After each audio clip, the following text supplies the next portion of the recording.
पुढचा चॅप्टर आपण कन्सिडर करणार आहोत treatment of Alzheimer's disease.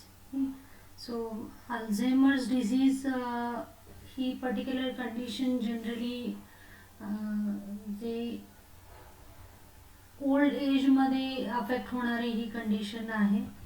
Okay, so या पर्टिक्युलर ड्रग्स हे जे ट्रीटमेंट ऑफ अल्झायमर्ससाठी जे ड्रग वापरले जातात, सो त्यांना सेरेब्रो ॲक्टिव्ह ड्रग्ज असं सुद्धा म्हटलं जातं किंवा कोग्निशन एन्हान्सर्स. कारण बेसिकली डिमेन्शिया ट्रीट करण्यासाठी हे पर्टिक्युलर ड्रग्ज वापरले जातात.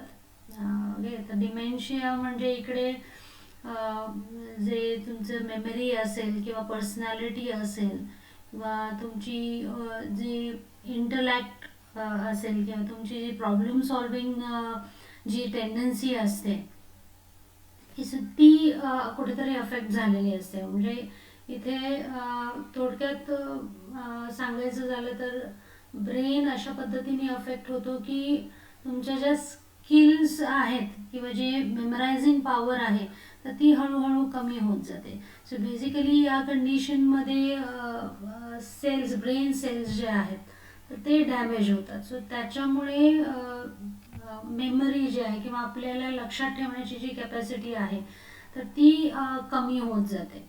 ओके, सो अल्झायमर्स डिझीज हे बेसिकली न्यूरो डिजेनरेटिव्ह डिसऑर्डर आहे. ओके, प्रोग्रेसिव्ह न्यूरो डिजेनरेटिव्ह डिसऑर्डर म्हणजे इथे जसजशी एज प्रोग्रेस होत जाते तर तिथे जे ब्रेनमधले न्यूरॉन्स आहेत आपले तर ते डॅमेज होत जातात कुठेतरी. ओके, सो जनरली ही ओल्ड एज मध्ये लोक ह्या पर्टिक्युलर डिझीजने सफर होतात. बट रिसेंटली असंही आढळलं की यंग एजमध्ये सुद्धा अल्झायमर्स डिझीज ने सफर झालेले लोक आहेत. ओके, जिथे ही कंडिशन यंग एजमध्ये सुद्धा दिसून येते. Okay, so it's no longer a disease of old age. Okay, आणि ही एक डिझीज अशी आहे जी सगळ्यात कॉमन कॉज आहे ऑफ डिमेन्शिया.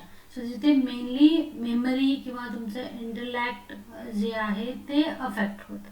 ओके, सो इकडे एक जे आपण पॅथोफिजिओलॉजिकल कंडिशन आपण म्हणू शकतो, इकडे बीटा अमायलॉइड प्रोटीन्स जे डेपॉझिट होतात.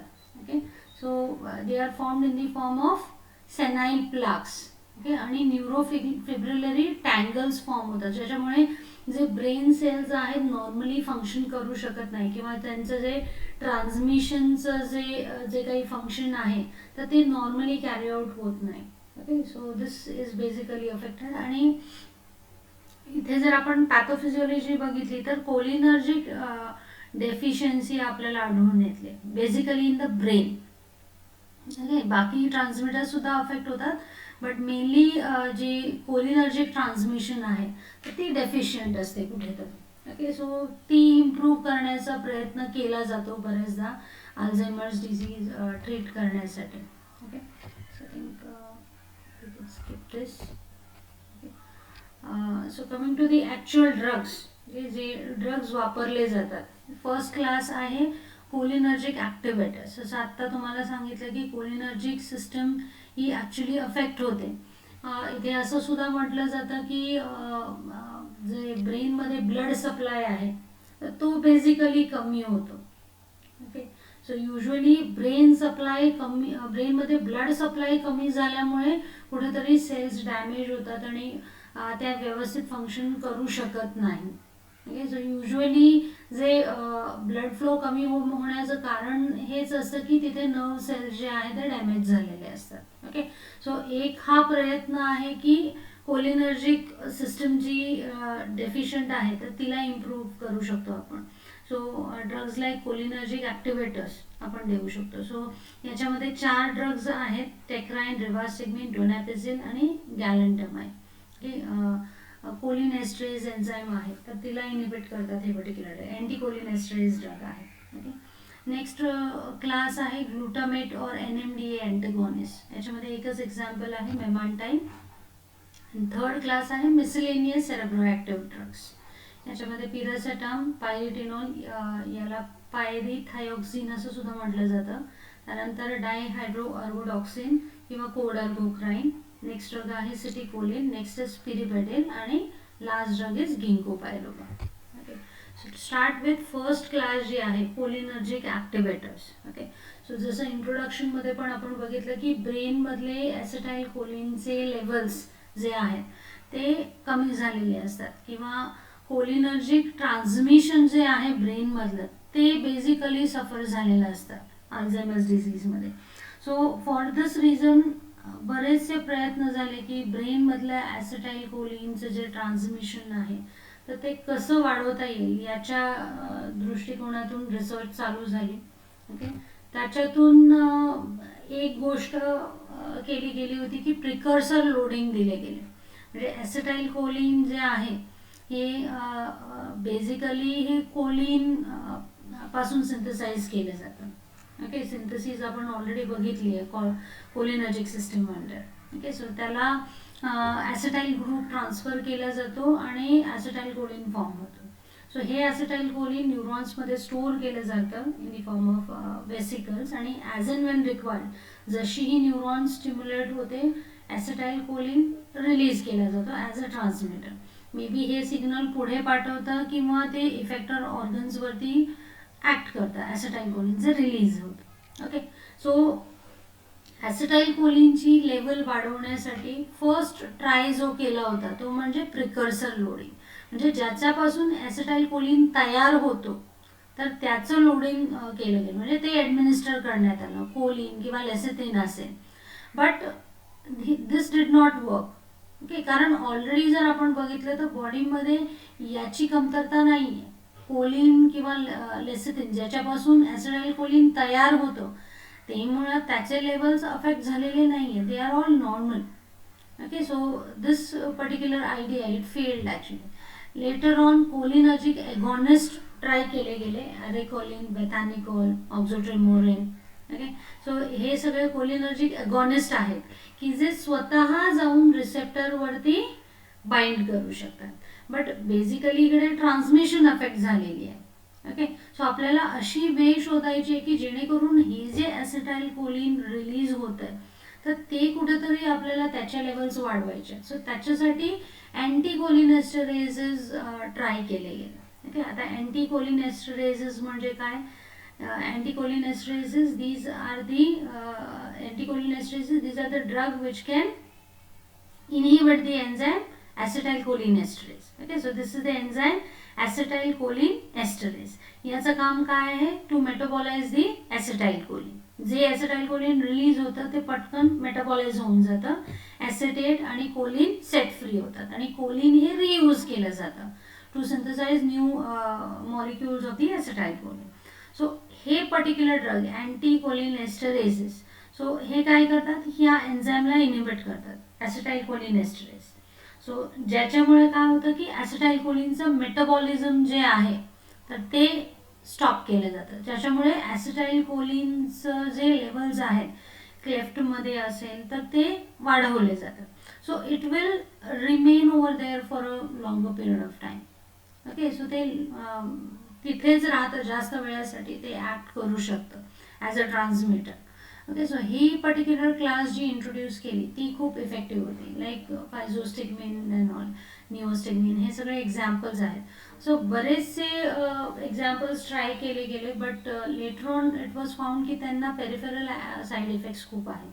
म्हणजे हे CNS मध्ये तर इनहिबिट करतातच बट प्लस सायमल्टेनियसली पेरिफेरीमध्ये सुद्धा ते जे मेटाबॉलिझम आहे ॲसिटाईल कोलिनचं ते सुद्धा इनहिबिट होतं. तर त्याच्यामुळे बरेचसे साईड इफेक्ट प्रेसिपिटेट होऊ लागले. सो त्याच्यानंतर सेंट्रली ॲक्टिंग जे अँटीकोलिनेस्टरेजेस आहेत ते इंट्रोड्यूस केले गेले. सो 4 एक्झाम्पल आहेत जे सेंट्रल अँटीकोलिनेस्टरेजेस आहेत. म्हणजे पेरिफेरल ॲसिटाइलकोलिनचं मेटाबॉलिझम अफेक्ट न करता फक्त ब्रेनमधल्या ॲसिटाइलकोलिनचं मेटाबॉलिझम ते इनहिबिट करतात. ओके, सो हे जास्त महत्त्वाचे आहे. Centrally acting anticholinesterases without affecting peripheral cholinesterase enzyme. Okay. तो टेक्राइन जो ड्रग आहे तो फर्स्ट सेंट्रली ॲक्टिंग अँटीकोलिनेस्ट्रेसिस होता जो इंट्रोड्यूस केला गेला होता. सो याच्यामध्ये जर आपण बघितलं तर मेमरी, अटेन्शन, रिझनिंग, लँग्वेज हे सगळे इम्प्रूव्ह होत गेले. सो खूप सिम्प्टोमॅटिक इम्प्रूव्हमेंट दाखवतं हे particular drug. Okay. But disease progression alter होत नाही आहे याच्यामुळे. हे एक मेन प्रॉब्लेम आहे hepatotoxicity. Okay. So because of hepatotoxicity हा पर्टिक्युलर ड्रग इतका काही पॉप्युलरली यूज केला गेला नाही आहे. Next drug which was tried was rivastigmine. Okay. So हा पर्टिक्युलर ड्रग ॲक्च्युली फायझोस्टिग्मिनचा डेरिव्हेटिव्ह आहे, कार्बामेट आहे हा पर्टिक्युलर ड्रग. ओके. सो हा ॲक्च्युली नॉन सिलेक्टिव्ह इनिबिटर आहे. कोलिनेस्ट्रेज एन्झाईम ही 2 टाईपची आहे, ॲसिटाइल कोलिनेस्ट्रेज आणि ब्युटराइल कोलिनेस्ट्रेज. सो हा ड्रग दोन्हीही एन्झाईमला इनहिबिट करू शकतो. बट स्पेसिफिकली जी ब्रेनमधली जी ॲसिटाइल कोलिनेस्ट्रेज आहे तर तिला तो जास्त सिलेक्टिव्ह आहे हा पर्टिक्युलर ड्रग रिवास्टिग्मेन. ओके. आणि त्याची रिपीट सॉल्युबिलिटी खूप जास्त आहे, त्यामुळे तो ब्रेनमध्ये इझिली एंटर करू शकतो आणि त्या एन्झाईमला तो कार्बामिलेट करतो. ओके.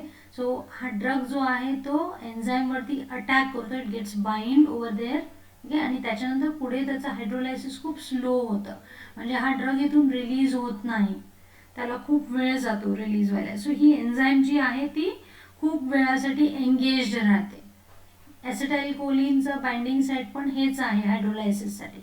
त्यामुळे हा ड्रग ही एन्झाईमचा जो साईट आहे ॲक्टिव्ह साईट ते ऑक्युपाय करतात, त्याच्यामुळे ॲसिटाइल कोलिनचं हायड्रोलायसिस होत नाही. ओके. आणि ही एन्झाईम इनिबिटेड राहते खूप जास्त वेळासाठी. ओके. सो इकडे आपण जर बघितलं तर अप टू 10 hours ही पर्टिक्युलर एन्झाईम इनहिबिटेड राहते, खूप जास्त वेळ इनहिबिटेड राहते. ओके. अजून एक याचा ॲडव्हान्टेज आहे तो म्हणजे लिव्हर डॅमेज प्रोड्यूस करत नाही हा पर्टिक्युलर ड्रग. ओके. सिम्पटम्ससुद्धा इफेक्टिव्हली कंट्रोल करतो, प्लस लिव्हर डॅमेज जो टेक्राइनचा प्रॉब्लेम आहे तो इथे नाही आहे. Next drug is donepezil. Okay. Donepezil हा ॲक्च्युली रिव्हर्सिबल अँटीकोलिनेस्ट्रेसिस आहे, म्हणजे जोपर्यंत तो बाउंड राहतो एन्झाईम इनिबिटेड राहते आणि रिलीज झालं की ती एन्झाईमची ॲक्टिव्हिटी परत येते, तो परत हायड्रोलाइज करू शकतो ॲसिटाइल कोलिनला. ओके. बट याचं ॲडव्हान्टेज एक आहे की लॉंग रन ॲक्टिव्हिटी आहे. ओके. सो जी त्याची सेरेब्रोप्रोटेक्टिव्ह जी प्रॉपर्टी आहे तर it is maintained up to 2 years. Okay. So long lasting action आहे, बेटर कंट्रोल असू शकतो या पर्टिक्युलर ड्रगमुळे. ओके. सो ॲसिटाइल कोलिनचे लेवल्स जे आहेत कॉर्टेक्समध्ये ते एलिव्हेट करणे म्हणजे वाढवायला हा पर्टिक्युलर ड्रग मदत करतो. ओके. त्याच्यानंतर थेरप्युटिक डोसेसमध्ये हा ड्रग वापरला जातो, ज्या थेरप्युटिक डोसेसमध्ये तर तिथे पेरिफेरल ॲक्शन खूप कमी आहे. सो हा ड्रग सुद्धा अजून एकदा सेंट्रली ॲक्टिंग अँटीकोलिनेस्ट्रेज आहे. सो पेरिफेरली खूप कमी प्रमाणात तो ॲसिटाइल कोलिनेस्ट्रेजला इनहिबिट करू शकतो. ओके. तर त्याच्यामुळे साईड इफेक्ट्स जे आहेत ते खूप कमी आहे. कोलिनर्जिक साईड इफेक्ट प्रेसिपिटेट करण्याची टेंडन्सी खूप कमी आहे. त्याच्यानंतर ही एक त्याची पेक्युलर प्रॉपर्टी आहे, ती म्हणजे त्याची टी हाफ लाईफ खूप प्रोलॉंग्ड आहे, 70 hours. सो त्याच्यामुळे 1 time administration in a day that is also sufficient. Okay. Side effect tendency जर या ड्रगची बघितली तर हा बेटर टॉलरेटेड आहे, हिपॅटोटॉक्सिसिटी या ड्रगला नाही. Next drug is galantamine. Okay. हा ॲक्च्युली नॅचरल अल्कलॉइड आहे. ओके. जो सेरेब्रल ॲसिटाइल कोलिनेस्ट्रेजला इनहिबिट करू शकतो. ओके. अपार्ट फ्रॉम दॅट त्याला डायरेक्ट एगोनिस्टिक ॲक्शन पण आहे, निकोटिनिक रिसेप्टर्सला तो बाइंड करून स्टिम्युलेट सुद्धा करू शकतो स्वतः. ओके. ACHचं पोटेन्शिएशन तर तो करतोच आहे by inhibiting this enzyme, plus it is also directly acting on the cholinergic receptor, nicotinic रिसेप्टरला बाइंड करून तो स्टिम्युलेट पण करू शकतो. ओके. सो हा पर्टिक्युलर ड्रग सुद्धा ॲज मच इफेक्टिव्ह आहे as rivastigmine and donepezil. Again side effects tendency याला कमी आहे, ओके. बेटर टॉलरेटेड ड्रग आहे, पण डिसएडव्हान्टेज आहे की ती हाफ लाईफ शॉर्ट आहे as compared to other two drugs. त्यामुळे ट्वाईस डेली डोजिंग 2 वेळा हा पर्टिक्युलर ड्रग द्यावा लागतो, okay. So next class is glutamate और NMDA antagonist, okay. So memantine हा एकच एक्झाम्पल आहे याच्यामध्ये. सो हा पर्टिक्युलर ड्रग रिसेंटली इंट्रोड्यूस केला आणि मेजर मेकॅनिझम याची आहे ती म्हणजे अँटागॉनिझम ऑफ NMDA रिसेप्टर. म्हणजे ग्लुटामेटचे जे रिसेप्टर आहे तर ते इनहिबिट करणे किंवा त्याला ब्लॉक करणे, ओके. ग्लुटामेट हा ॲक्च्युली एक्सायटेटरी ट्रान्समीटर आहे. सो ग्लुटामेट त्याच्या रिसेप्टरवरती ॲक्ट करून जी एक्सायटोटॉक्सिसिटी दाखवू शकतो, okay, because of this transmitter glutamate. So ती कुठेतरी कंट्रोल करू शकतो memantine, okay. So it's actually related to amantadine. Amantadine हा सुद्धा NMDA रिसेप्टर अँटागॉनिस्ट आहे. ॲक्च्युली हा ड्रग पार्किन्सन्स डिझीजमध्ये वापरला जातं. सो सिमिलर ॲक्शन मेमॅन्टाईनला पण आहे, ओके. मेमॅन्टाईनसुद्धा पार्किन्सनिझम ला कंट्रोल करू शकतो, पण शक्यतो एमॅन्टेडिन प्रेफर केला जातो तिकडे, okay. Again better tolerated drug आहे, ओके. इवन अँटीकोलिनेस्टरेझेसपेक्षा सुद्धा हा ड्रग बेटर टॉलरेटेड आहे, ओके. त्याच्यानंतर मिसेलेनियस सेरेब्रो ॲक्टिव्ह ड्रग्स. त्याच्यामध्ये फर्स्ट ड्रग आहे पिरासेटम. पिरासेटम हा ॲक्च्युली सायक्लिक गाबा डेरिव्हेटिव्ह आहे, okay. But it has no GABA like activity, okay. Specifically GABA derivative जरी असला तरी गाबा ॲक्टिव्हिटी या पर्टिक्युलर ड्रगला नाही आहे. म्हणजे तो गाबा रिसेप्टर्सवरती ॲक्ट करून त्याला स्टिम्युलेट करू शकत नाही, ओके. बट हा ड्रग ॲडमिनिस्टर केल्यानंतर बेसिकली ज्या ॲक्टिव्हिटीज आहेत ब्रेनमधल्या त्या इम्प्रूव्ह होतात, ओके. त्या इम्प्रूव्ह कशा होतात, कारण ते मेमरी आणि लर्निंग त्याची एन्हान्समेंट होते, ओके. सो लर्निंग आणि मेमरी इम्प्रूव्ह होतात, ज्या मेनली अफेक्ट झालेल्या असतात अल्झायमर्स डिझीजमध्ये, ओके. त्यानंतर next way by which it acts is synaptic transmission जे अफेक्ट झालेलं असतं तर ते फॅसिलिटेट करणे किंवा इंटर हेमिस्फिअर इन्फॉर्मेशन ट्रान्सफर, म्हणजे एका हेमिस्फिअरमधून दुसऱ्या हेमिस्फिअरमध्ये इन्फॉर्मेशन ट्रान्सफर करणं तर ती बेटर होते. त्यानंतर better control of cortical area on the subcortical, म्हणजे लोअर एरियाजवरचा जो कंट्रोल आहे कॉर्टिकल एरियाचा तर तो बेटर होऊन जातो या पर्टिक्युलर ड्रगमुळे, ओके. सो ऑल्सो ब्लड विस्कॉसिटीसुद्धा हा ड्रग रिड्यूस करू शकतो. सो काही स्टडीज असं सुद्धा सांगतात की ब्लड विस्कॉसिटी रिड्यूस केल्याने सुद्धा सिम्पटम्स इम्प्रूव्ह होऊ शकतात, ओके. सो स्टडीज आहेत वेगवेगळ्या कंट्रीजमध्ये, तर दे show that there is market improvement in the symptoms with the use of this drug. Next drug आहे पायरेटिनॉल और पायरेथायोझिन. हा या पर्टिक्युलर ड्रगमध्ये 2 पिरिडॉक्सिन मॉलिक्युल्स आहेत जे विटॅमिन B6 आहे, पण ॲज सच याला कुठलीही विटॅमिन B6 ॲक्टिव्हिटी नाही आहे, कारण हे 2 विटॅमिन B6 मॉलिक्युल जे आहे ते डायसल्फाइड ब्रिज थ्रू जॉईन केलेले असतात, ओके. आता हा ड्रग अल्झायमर्स डिझीजमध्ये कसा हेल्पफुल आहे, इट ॲक्टिवेट्स दी मेटाबॉलिझम. जे सेरेब्रल मेटाबॉलिझम आहे ती कुठेतरी अफेक्ट झालेली असते तर ती इम्प्रूव्ह होते. हाव इट इज इम्प्रूव्ह, तो ग्लुकोज ट्रान्सपोर्ट जो आहे across the blood brain barrier तर तो इम्प्रूव्ह केला जातो, किंवा जो ब्लड फ्लो आहे रिजनल ब्लड फ्लो आहे तर तो इम्प्रूव्ह केला जातो. कुठेतरी इस्किमिक ब्रेन एरियाज, इस्किमिया म्हणजे damage to a particular area because of lack of blood supply, तर ती इस्किमिक जी ब्रेन एरियाज आहे तिथला स्पेसिफिकली ब्लड फ्लो वाढवला जातो, okay.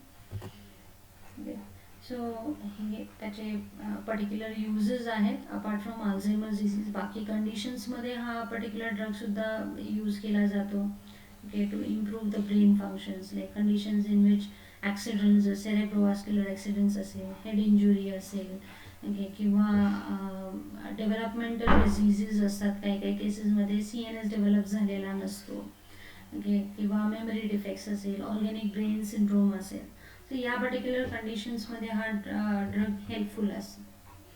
Next drug is dihydroergotoxine codergocrine. हा actually semi synthetic ergot alkaloid आहे. Basically याला ॲड्रेनर्जिक ब्लॉकिंग प्रॉपर्टी आहे. ॲड्रेनर्जिक रिसेप्टर्सला ब्लॉक करू शकतो हा पर्टिक्युलर ड्रग आणि मेनली हा सेरेब्रल ब्लड फ्लो वाढवतो. ओके, सो ब्लड फ्लो जो आहे ब्रेनमध्ये तो इम्प्रूव्ह होतो. ओके, प्लस जे ब्रेन मेटाबॉलिझम अफेक्ट झालेली असते ती सुद्धा कुठेतरी इम्प्रूव्ह होते. सो बऱ्याच कंडिशन्स असतील जिथे मेमरी किंवा इंटेलेक्ट अफेक्ट झालेलं असेल तर त्या कंडिशनमध्ये हा ड्रग युजफुल आहे. Next drug is piribedil. Piribedil हा ड्रग ॲक्च्युली डोपामिनर्जिक एगोनिस्ट आहे. सो हा सुद्धा मेमरी किंवा कॉन्सन्ट्रेशन पॉवर किंवा जे बाकीचे सिम्पटम्स असतील गिडीनेस, टिनिटस, रिंगिंग साऊंड येतं इयरमध्ये, सो या सगळ्या कंडिशन्स आहेत तर त्या इम्प्रूव्ह करू शकतो specifically in the elderly patient. Okay, then the next drug is ginkgo biloba. Ginkgo biloba actually हा चायनीज प्लांटचा एक्स्ट्रॅक्ट आहे. याच्यामध्ये गिंको फ्लेवोन ग्लायकोलाइड्स प्रेझेंट असतात, मेनली गिंकोलाइड बी. सो हे ॲक्च्युली रिस्पॉन्सिबल आहे याच्या पर्टिक्युलर ॲक्शनसाठी. तर याला बेसिकली प्लेटलेट ॲक्टिवेटिंग PAF जो आहे platelet activating factor. So platelet activating factor antagonistic action आहे, म्हणजे प्लेटलेट ॲक्टिवेटिंग फॅक्टरच्या ॲक्शन्स अँटागोनाइज करणे किंवा ब्लॉक करणे ही प्रॉपर्टी गिंको बायलोबामध्ये आहे. ओके, आता या पर्टिक्युलर मेकॅनिझममुळे हा ब्रेन फंक्शन इम्प्रूव्ह करू शकतो. का? कारण प्लेटलेट ॲक्टिवेटिंग फॅक्टर हा जनरली सेरेब्रल थ्रोम्बोसिस किंवा इन्फार्क्ट्समध्ये इन्वॉल्ड आहे किंवा सेरेब्रल इम्पेअरमेंट जर झाली असेल तर त्याच्यामध्ये कुठेतरी प्लेटलेट ॲक्टिवेटिंग फॅक्टरचा रोल आहे. Okay, so it causes thrombosis म्हणजे clot formation within an intact blood vessel. की generally clot formation damage blood वेसलमध्येच होतं, बट इथे इंटॅक्ट ब्लड वेसल्समध्ये कुठेतरी क्लॉट होणे किंवा infarcts due to interruption of the blood supply. So या सगळ्या गोष्टी गिंको बायलोबा इफेक्टिव्हली अँटागोनाइज करू शकतो प्लेटलेट ॲक्टिवेटिंग फॅक्टरचे.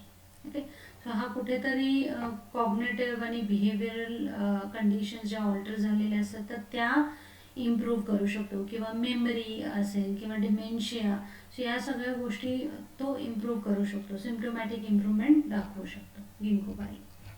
त्यानंतर इम्पॉर्टंट क्वेश्चन्स या पर्टिक्युलर चॅप्टरमध्ये आहेत त्या म्हणजे क्लासिफिकेशन ऑर एल्स बऱ्याचदा हा क्वेश्चन अपियर होतो पेपर्समध्ये, फार्माकोथेरपी ऑफ अल्झायमर्स डिझीज.